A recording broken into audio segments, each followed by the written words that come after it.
Hello everybody, my name is Zach with Overrated Gamers. And welcome back to another deck tech. I know it's been a while. This deck tech is on Gonti, Lord of Luxury. He's 2 and 2 black for a 2/3 with Death Touch. When he enters the battlefield, look at the top 4 cards of target opponent's library. You can exile one of them. They put the rest on the bottom in a random order. For as long as that card remains in exile, you can look at it, you may cast it, you may spend mana, as though it were mana of any color, to play it. So even if Gonti is not on the field, you can play that card. If Gonti has left the field repeatedly, come back repeatedly, every card your Gonti has exiled you can play as long as it stays in exile. So it's really good. You get a lot of your opponent's value, or you take away some of their combos. So they have a Deadeye, Navigator, and a Palinchron, and you see one of those, you can take it. Just keep it in exile so they never get it. So he's got some nice effects in that regard. You can also just steal big things. You can steal Eldrazi. You can steal small things like Soul Ring. Now you can exile land with it. You'll just never be able to play lands you exile, since you can only cast things and you never cast lands. Now Gonti is a pretty straightforward deck, or at least the build that I did. Part of the fun of Gonti is there are many ways to play with him. All of them do want to take advantage of his enters the battlefield effect. So our deck consists of a lot of draw spells, things like Necropotence, Ambition's Cost, all that good stuff. A lot of tutors like Demonic Tutor, Vampiric Tutor, and a lot of rocks. Now, we want a lot of mana rocks, a lot of mana doublers, because we're gonna continually play Gonti, and we're gonna keep killing him off and keep replaying him. I've had games where I happily am casting him for 14 mana to steal things that my opponent has. Now, there are times you can let him hit the graveyard, and if your opponent has an Eternal Witness that you've stolen with Gonti, well, you can just return him to your hand with that. I did forget to put a command beacon in here. I haven't acquired one yet. I'm working on it. It's going to take me a while to get all of my commander supplies for that commander's box that I was working on. But eventually I will have more of those cards. So we have stuff like Cryptghast as, he's an example of one of our mana doublers. We have removal, like Withering Boon. It's 1 in the black, pay 3 life, counter a spell. Now this is one of my favorite black cards. A lot of people don't realize that this card exists. And even if they do, people tend to forget about it, because it's just an instant speed, black counter spell. You generally want to save this for a really large threat, or if someone's going to bring out their commander, and it's something... And it's just something that deals a lot of damage. Say it's an Aurelia, it's a Gazella, and it's something, they have Swiftfoot boots and other equipment, and if it comes out, it's going to kill you. Well, then you can just counter it, or if they try to play Deadeye and Palinchron, you counter the Palinchron, or well, actually, you probably want to counter the Deadeye. Well, no, you'd want to counter the Palinchron. It depends on the situation. Anyway, it's a really nifty trick. People don't expect it, and even when people have seen it, they tend to forget about it. We also have Slaughter Pact, which costs 0, but at the beginning of your next upkeep, pay 3. If you don't, you lose the game. Destroys a non-black creature. And Snuff Out. If you control a swamp, you can pay 4 life instead of paying its mana cost. Also destroys a non-black creature. They're both free. As you're tapped, it allows you to tap out and, still deal with threats that are on the board.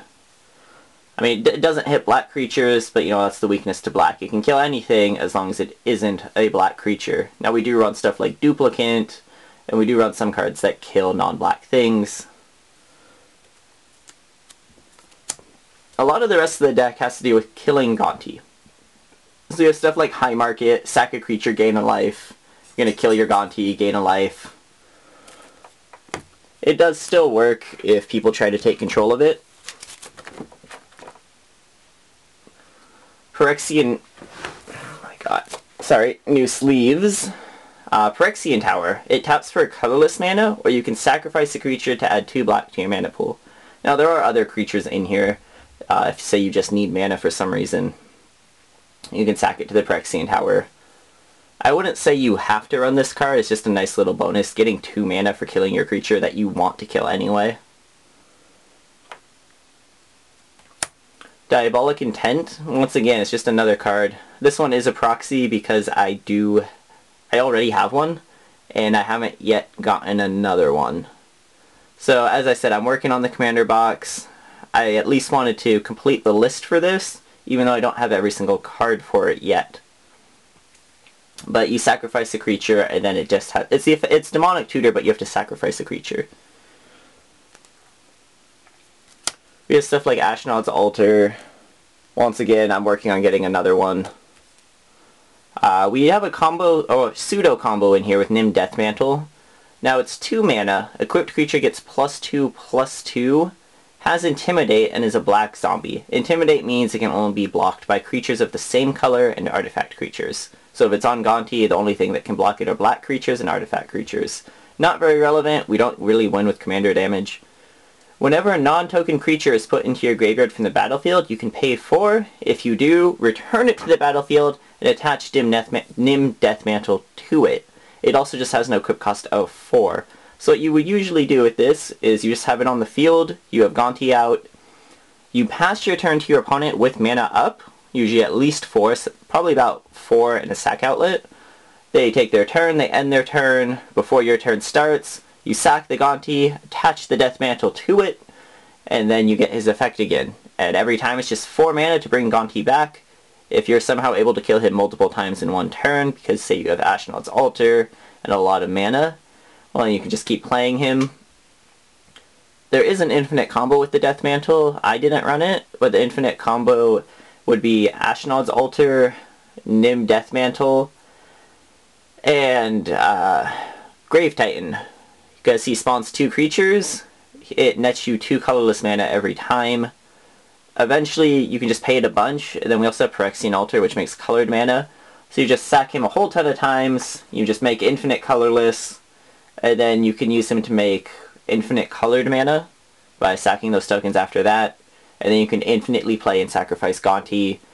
At some point, you're just going to exile everyone's library, and you would just win through that. I didn't personally put that in here. You can if you want to. It's not a bad combo. I don't have the Grave Titan yet.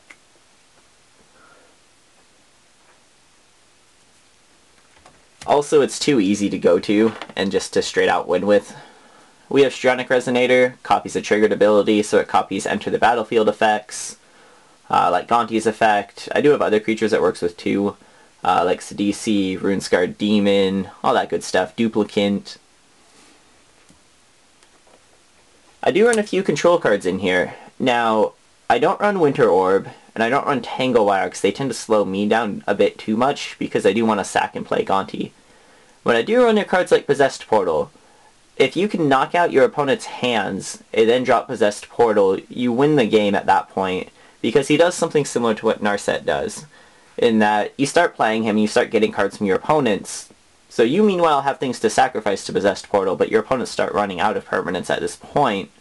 And if they don't have anything to kill it with, hopefully you played a Myojin of Night's Reach and discarded their hand beforehand, or sacrificed a Mind Slicer, and everyone's lost their hand. It doesn't matter if you discard your hand because you're playing your opponent's cards anyway. But Possessed Portal, if a player would draw a card, they skip that draw. At the end of each turn, each player sacrifices a permanent unless he or she discards a card from his or her hand. Now, so at the end of your turn, everyone sacks or discards. At the end of the next player's turn, everyone, and so forth. So by the time it gets all the way around the rotation to you, everyone has sacked 4 permanents and discarded 4 cards. But if you're playing Gonti, and if you're able to play him multiple times, especially if you have a Dim Deathmantle, well then you're just gaining more and more value. They're losing board presence. Eventually you can actually just destroy this if they're down enough cards, or people will just concede, or you will just get enough cards to just win the game with it. We also have things like Blade of Selves. Equipped creature has Myriad. When it attacks, for each opponent other than the defending player, put a token that's a copy of that creature onto the battlefield, tapped and attacking that player or planeswalker they control. Then you exile the tokens. Generally you play 4-player games, so this spawns at least 2 Gontis. Now, those Gontis don't have to target the players you're attacking. He can target any opponent with his enters the battlefield effect. However, he does still have to attack other opponents. You can't have them all attack the same guy. Also, they do just straight up die to the legend rule. Their effect still happens, though. Now, you can run alternate win cons in here. I don't, because I just really like playing Gonti. It's a lot of fun. I do run stuff like Mana Crypt and all that, so I'm not going to claim this is a casual deck. I'm also not going to claim it's a competitive deck because I don't run full combos and other stuff like that in here. I might down the road, but for now it's just fun as is. In 1v1 it's really strong. It can actually get kind of oppressive if you have enough tools to slow your opponent down. Lashrid, it just gets +1/+1 for each swamp you control. You can attach it to your commander and swing at people with it, beat them down. You can run more swords in this deck if you want. As I've said, Gonti has a lot of possibilities, and that's where a lot of the fun in this commander comes from. It's the same thing why people like Atraxa. She has so many different builds. You can go tokens, planeswalkers, poison. Well, Gonti has a similar thing. You can technically build a beatdown deck with him if you wanted to. You can go control. You can run a bunch of flicker effects just to get more of his abilities. And finally, what deck wouldn't be complete without Exsanguinate? X and 2 black. Sorcery. Each opponent loses X life. You gain life equal to the life lost this way. With about 3 to 4 mana doublers in this deck, and because there are actually other ones like Nirkana Revenant that I'm not currently running, you can very easily deal 40 damage to people somewhere around turn 12, or even a little earlier in the game than that. So this kills everyone, unless they have some way to counter it. If they don't, well, here's your alternate win con. Or if the game's just taking too long. As I said, there are tons of other infinite combos, like Grave Titan, that you can run. I personally chose not to, but it's the fun of Gonti. The other fun of it is that you get to play everyone's decks.